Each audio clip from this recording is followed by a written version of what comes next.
안녕하세요. 진리횃불 가족 여러분. 여러분들은 지금까지 사시면서 후회를 해보신 적이 있으신가요? 이 후회. 그때 내가 그렇게 했었어야 하는데. 또는 그때 내가 그렇게 하지 말았어야 하는데. 뭐 이런 후회 말입니다. 사실 우리는 하루에도 몇 번씩 후회를 하며 살아가죠. 과거에 했던 말이나 행동들이 지나고 나니 후회되는 것들이 많습니다. 그렇다면 우리는 왜 후회를 할까요? 대답은 간단합니다. 우리 모두는 시간 속에서 살기 때문입니다. 시간 속에 산다는 말은 과거와 현재 그리고 미래가 있다는 말이요. 그 말은 현재는 끊임없이 과거가 되어가고 한 번 지나간 과거는 더 이상 되돌릴 수 없다는 뜻이겠죠.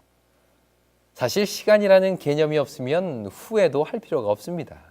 그러나 시간 속에서는 한 번 지나가 버린 과거는 다시 돌이킬 수가 없습니다. 그렇기 때문에 우리는 이 기회가 혹은 이 시간이 지나가기 전에 잡아야 하는 것입니다. 마치 급한 물살을 따라 떠내려가는 신발처럼 지금 잡지 않으면 영원히 돌이킬 수 없이 멀어지게 되는 것이죠. 이처럼 시간 속에 존재하는 모든 것들은 시간을 따라 지나갑니다.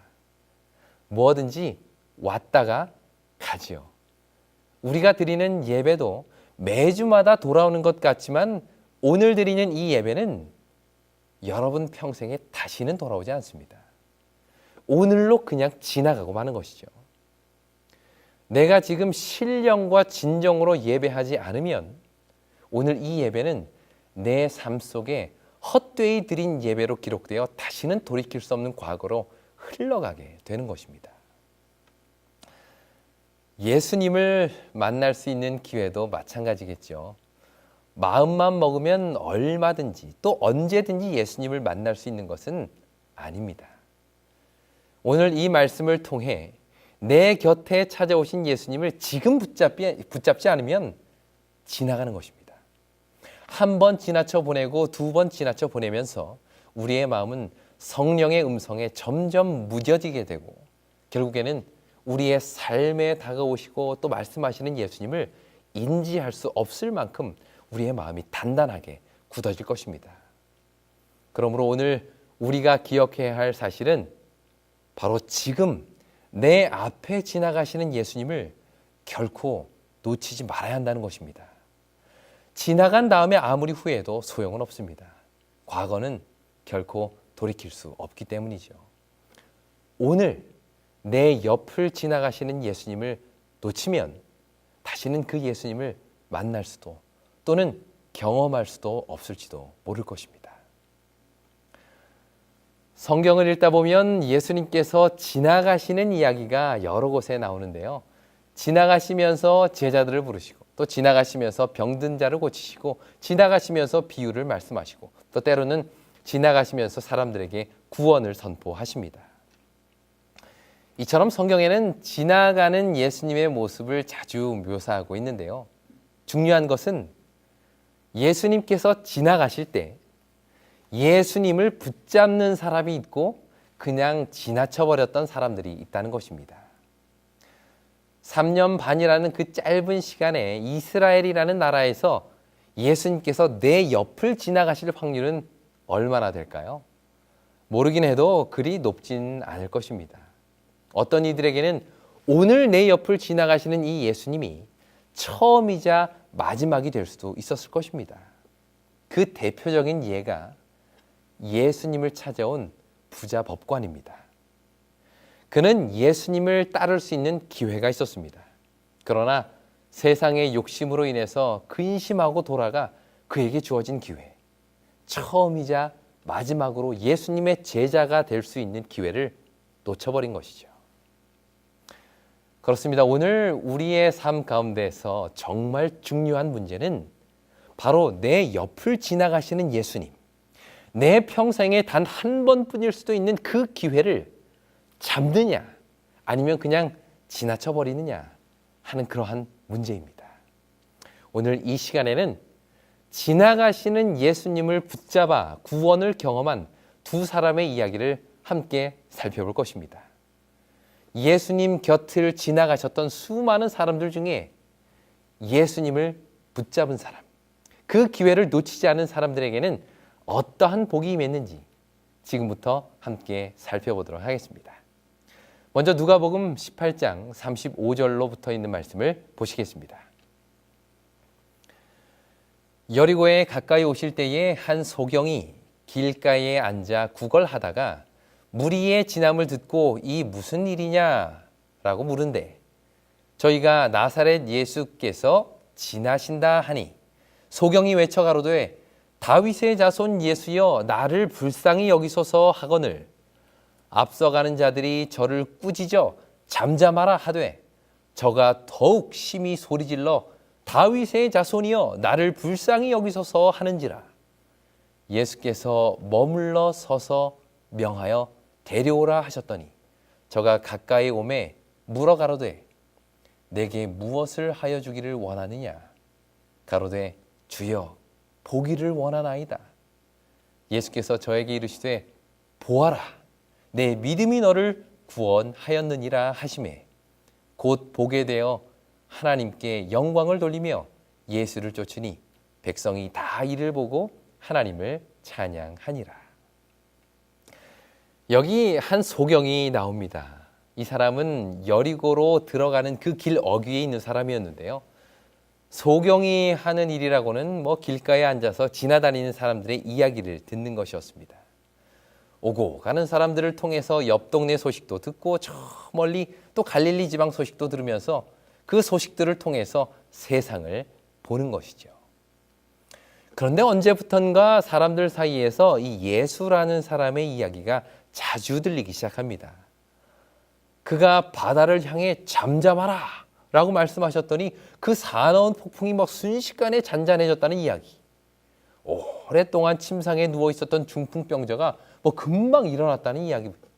그리고 얼마 전에는 떡 7개와 작은 생선 2마리로 4,000명을 먹였다는 이야기 등 참으로 놀라운 기적들을 사람들을 통해서 그는 보게 되는 것입니다. 이렇게 예수님에 대한 이야기를 들으면 들을수록 이 소경의 마음에는 나도 꼭 한번 이 예수라는 사람을 만나보고 싶다는 열망이 생기기 시작합니다. 얘기를 듣자니 이 나사렛 예수는 하나님의 아들인데 못하는 것이 없다는 것이죠. 그를 믿기만 하면 그 믿는 일이 그대로 일어난다는 것입니다. 이러한 사실은 이 소경으로 하여금 예수님을 만나고 싶은 강한 열망을 갖게 만들었습니다. 그 후로 그는 항상 예수님께서 언제 우리 마을로 안 지나가시나 하면서 예수님께서 자기 동네에 지나가실 때를 기대하며 기다리게 된 것이죠. 그러던 어느 날 유난히 햇살이 따사로운 어느 오후에 가만히 길가에 앉아서 구걸하고 있는데 많은 사람들이 어디론가 급하게 몰려가는 소리가 들리는 것입니다. 아니 이게 무슨 소린가 해서 지나가는 사람을 붙잡고 물어보니 그 사람이 말하기를 나사렛 예수가 여기를 지나가고 계시다는 것입니다. 37절 나사렛 예수께서 지나가신다 하니 이 소리를 듣자 오후에 나른한 졸음은 싹 가시고는 정신이 번쩍 나는 것입니다. 아니 그토록 기다리던 예수가 지금 내 동네에 내 옆을 지나가신다는 것이죠. 말로만 듣던 나사렛 예수가 지금 내 옆을 지나가고 계신다는 그 이야기를 들을 때 그는 가만히 있을 수 없었습니다. 평생 한번 있을까 말까 한 이 기회를 그는 지나쳐버릴 수가 없었던 것이죠. 지금 내 옆을 지나가시는 예수님을 그냥 지나가게 내버려둔다면 다시는 만나지 못할 수도 있었기 때문입니다. 그는 어떻게든 이 기회를 잡아야만 했던 것이죠. 그런데 문제는 보여야 말이죠. 수많은 사람들 가운데 들어갔다가 잘못해서 넘어지기라도 하면 밟혀 죽을 수도 있는 일이었습니다. 그래서 이 소경은 자신이 할 수 있는 유일한 방법, 그것이 뭘까요? 그것은 바로 크게 소리를 지르는 일이었습니다. 그는 큰 소리로 예수님을 부르기 시작합니다.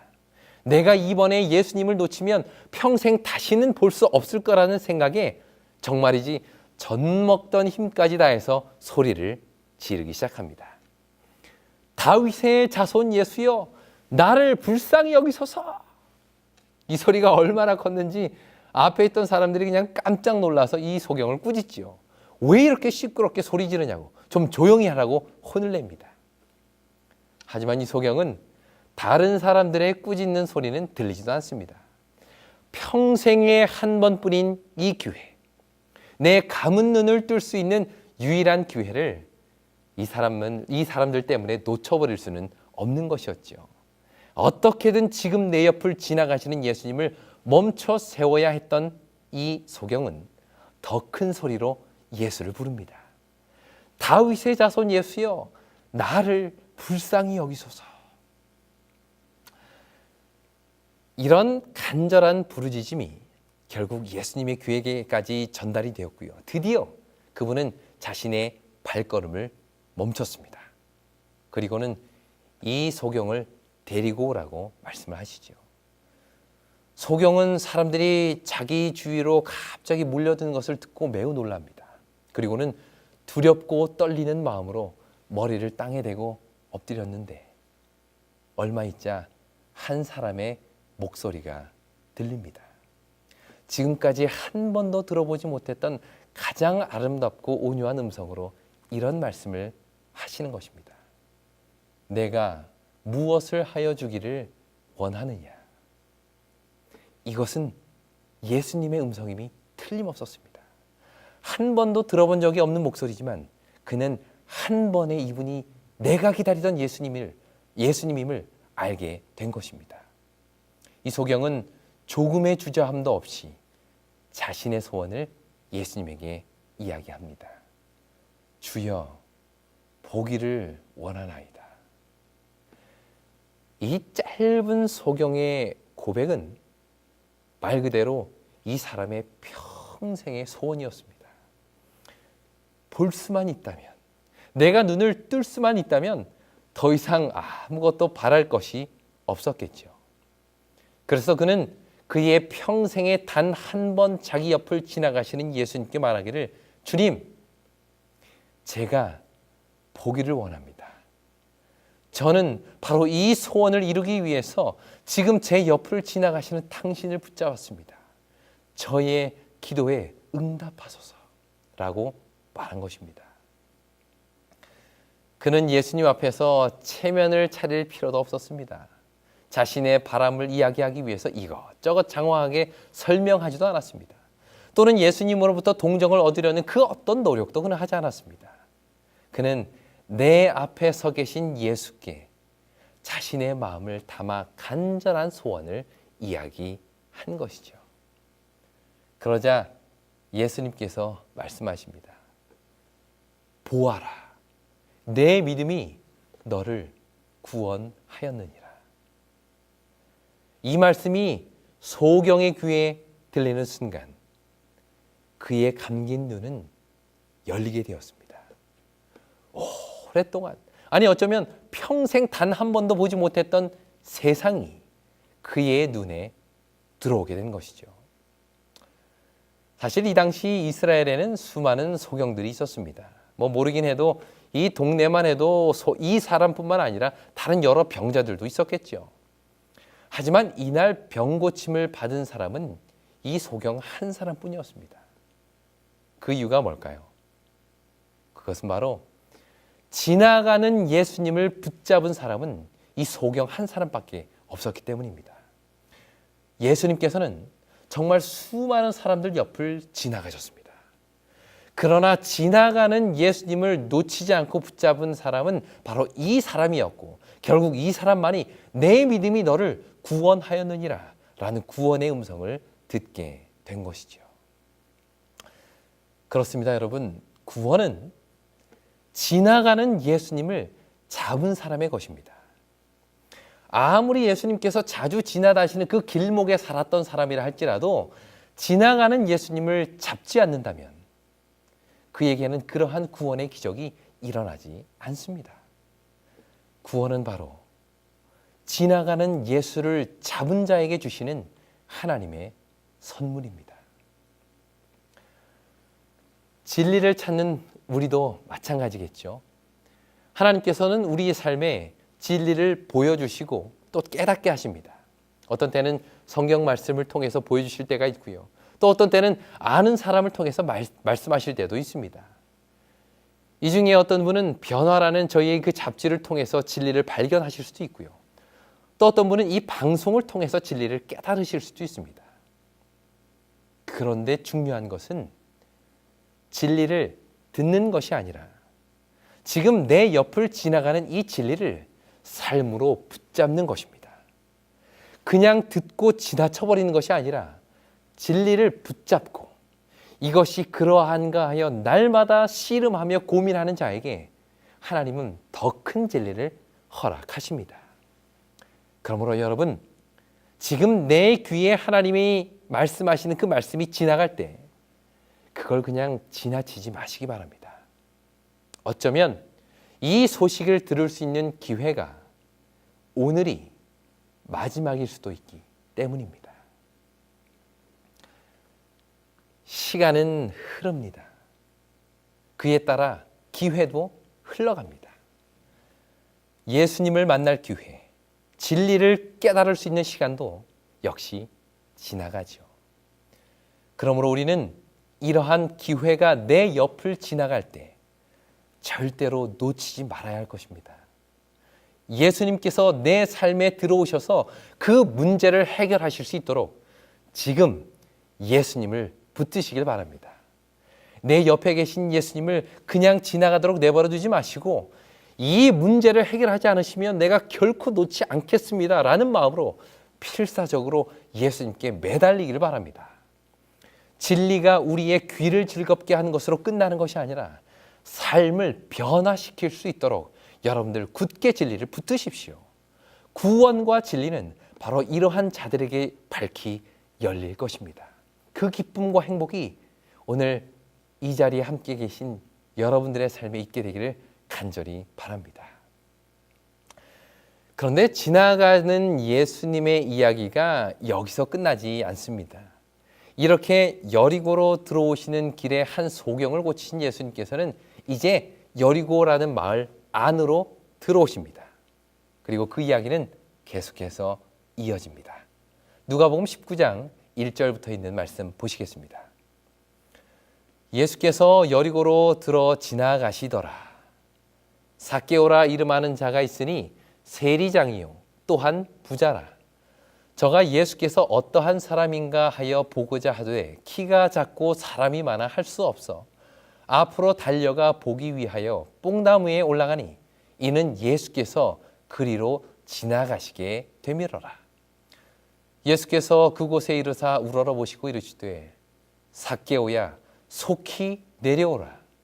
내가 오늘 내 집에 유하여야 하겠다 하시니 급히 내려와 즐거워하며 영접하거늘 무사람이 보고 수군거려 가로되 저가 죄인의 집에 유하러 들어갔다 하더라. 삭개오가 서서 주께 여짜오되 주여 보시옵소서 내 소유의 절반을 가난한 자들에게 주겠사오며 만일 네 것을 토색한 일이 있으면 4배나 갚겠나이다. 예수께서 이르시되 오늘 구원이 이 집에 이르렀으니 이 사람도 아브라함의 자손이미로라. 인자에 온 것은 잃어버린 자를 찾아 구원하려 함이니라. 여기 지나가는 예수님을 붙잡은 또 한 명의 이야기가 나옵니다. 그는 바로 우리가 잘 아는 삭개오입니다. 그도 역시 예수님에 대해서 많은 이야기를 들었습니다. 그분이 행하신 수많은 이적들에 대한 이야기는 삭개오의 호기심을 자극하기에 충분했겠죠. 그런데 무엇보다 삭개오로 하여금 예수님께 호감을 갖게 만든 것은 그분이 세리와 창기의 친구가 되어주신다는 그런 이야기였습니다. 삭개오, 그는 유대인이었음에도 불구하고 유대인들의 원수가 되었습니다. 바로 세리라는 그의 직업 때문이었죠. 사실 이 직업만큼 많은 사람들이 드나드는 직업은 없습니다. 그 동네에 사는 사람이면 누구나 다 와서 세금을 내야 했기 때문이죠. 그러나 이 집을 지나다니는 사람들은 그렇게 많을지는 몰라도 이 집에 머무는 사람은 단 한 명도 없었습니다. 모두들 그냥 왔다가 볼일만 보고는 지나쳐버리죠. 그러던 어느 날 삭개오가 사는 그 마을에 예수님께서 지나가신다는 소식을 듣습니다. 세리와 창기의 친구가 되어셨다는 바로 그분이 이 동네를 지나가신다는 것이죠. 삭개오에게 있어서 이번이 그분을 뵐 수 있는 유일한 기회였습니다. 그래서 그는 지나가는 예수님을 놓치고 싶지 않아 그분을 만나러 달려가죠. 하지만 문제는 키가 작아서 너무 많은 사람들 속에서 그는 도무지 예수님의 얼굴을 볼 수가 없었습니다. 그래서 결국 그는 체면불구하고 길가에 서 있는 뽕나무 위로 올라갑니다. 어렵게 나무 위에 올라간 그는 밑을 내려다보니 그 군중들 가운데 계신 예수님이 한눈에 들어왔습니다. 아, 저분이 바로 나사렛 예수시구나. 삭개오는 그의 눈에 비친 예수님의 모습은 생각보다 훨씬 인자하고 자상해 보였습니다. 그분을 한참 바라보고 있는데 이상하게도 예수님께서 점점 자기가 있는 곳으로 가까이 오시는 것입니다. 1절에 여리고로 지나가시던 예수님께서는 4절에 삭개오가 올라가 있는 바로 그 뽕나무 옆을 지나가시는 것입니다. 먼 발치에서 바라보는 것만으로도 만족했던 삭개오는 예수님께서 점점 자기에게 가까이 오시자 가슴이 뛰기 시작합니다. 그런데 뽕나무에 가까이 오신 예수님께서는 가까이 이 위를 쳐다보시면서 말씀하시죠. 삭개오야, 내려오너라. 내가 오늘 너의 집에 유하겠다. 삭개오는 지금 자신의 귀를 의심하지 않을 수 없었습니다. 생전 처음 뵙는 예수님께서 삭개오라는 자신의 이름을 불러주신 것도 놀랍지만 더 놀라운 것은 바로 그 예수님께서 자기 집에 유하시겠다는 것입니다. 조금 전에도 말씀드렸듯이 지금까지 삭개오의 집에는 지나가는 사람은 참 많았습니다. 동네 모든 사람들이 세금을 내기 위해 누구나 한 번쯤 왔다 가는 곳이 삭개오의 집이지요. 하지만 이런 삭개오의 집에 지나가시던 예수님께서 유하시겠다는 것입니다. 이 사실이 여러분 삭개오에게는 바로 구원의 소식이었습니다. 사실 삭개오의 이야기를 읽어보시면 예수님께서 기적을 베푸셨다는 이야기가 전혀 나오지 않습니다. 다른 사람들에게는 소경의 눈을 뜨게 하신 것이 구원이고 안진뱅이를 일으킨 것이 구원이었습니다. 혈루병을 고친 것이 구원이었고 죽은 자를 살리신 것이 구원이었죠. 이런 놀라운 기적들이 그들에게는 구원으로 다가왔습니다. 하지만 삭개오에게는 그 어떤 이적도 예수님은 행하지 않으셨습니다. 단지 그의 집에 유하시겠다고만 말씀하셨을 뿐이죠. 그러나 삭개오에게는 바로 이것이 죽은 자가 살아나는 기적보다 더 큰 기적이요, 구원 중에 구원이었습니다. 사실 삭개오를 가장 힘들게 만드는 것은 외로움이었습니다. 자신을 지나쳐가는 수많은 사람들 중에 아무도 그와 함께 유하기를 원치 않았죠.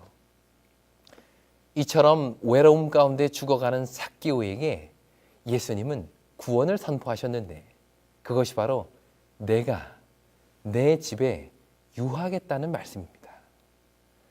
삭개오에게 있어서 이 말씀은 소경에게 눈을 떠라, 안진뱅이에게 일어나라, 죽은 자에게 살아나라 라고 말씀하신 것과 똑같은 말씀이었습니다. 외로운 삭개오에게 내가 너의 집에 유하겠다라는 말씀은 그 자체가 구원의 소식이었던 것이죠. 신기하게도 이 한마디에 삭개오는 다음과 같은 반응을 합니다. 누가복음 19장 8절입니다.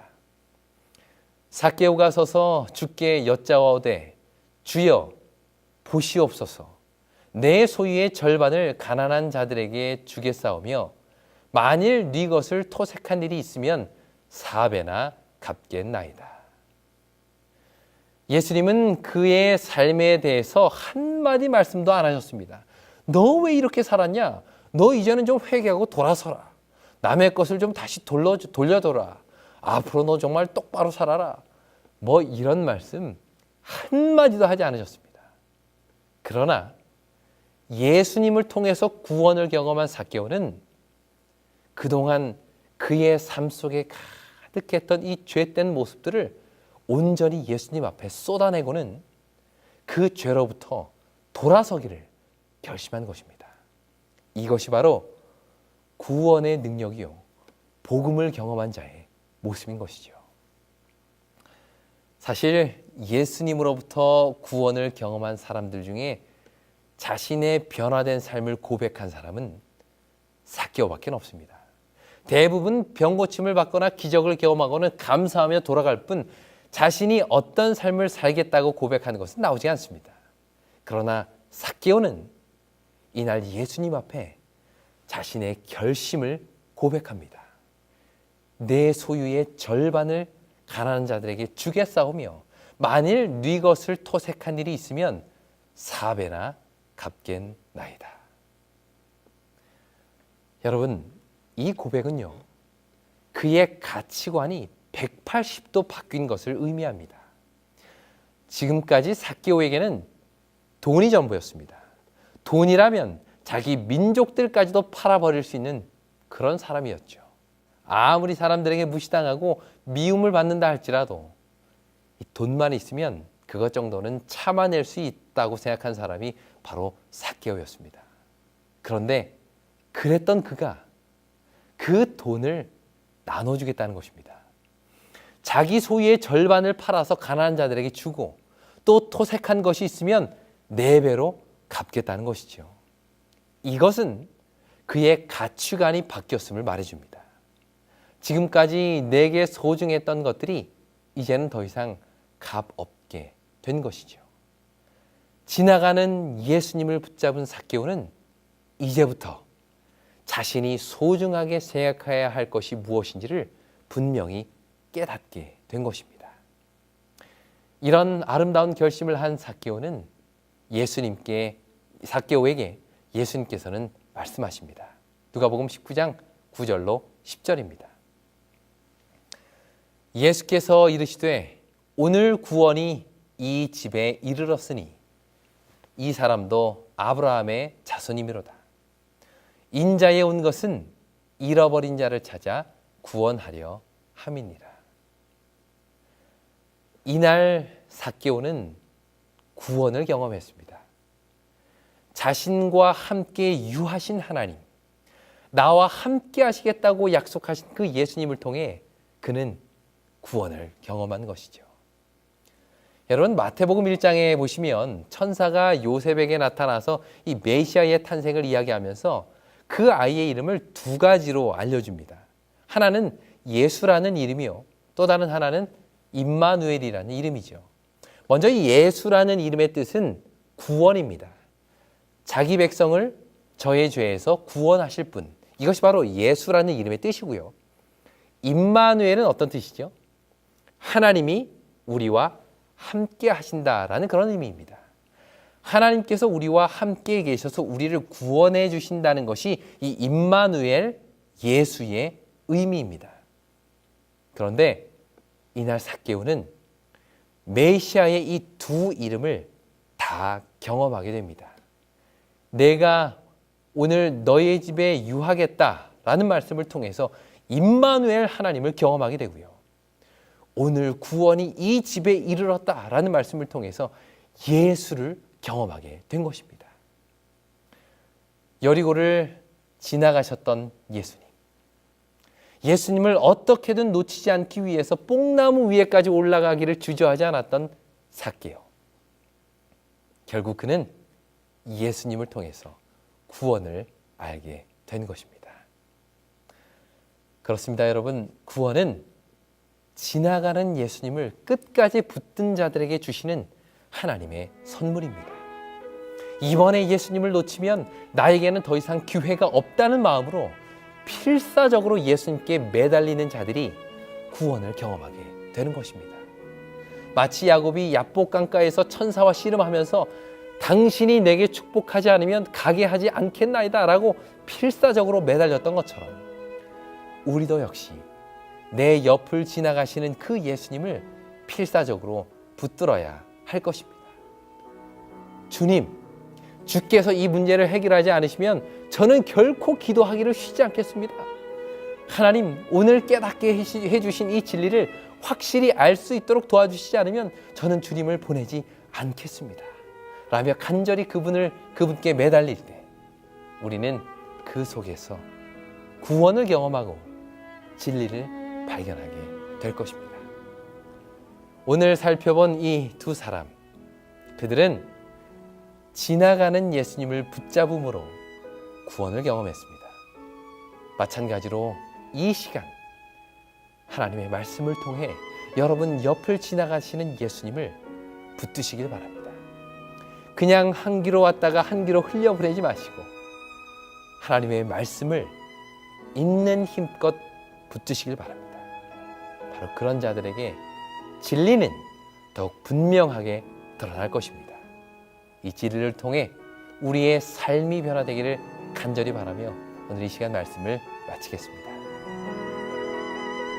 진리횃불 웹사이트에는 이 시대를 위한 하나님의 말씀이 준비되어 있습니다. 다음과 같은 성경 연구 자료를 통해서 하나님을 더 깊이 만나게 되길 간절히 바랍니다.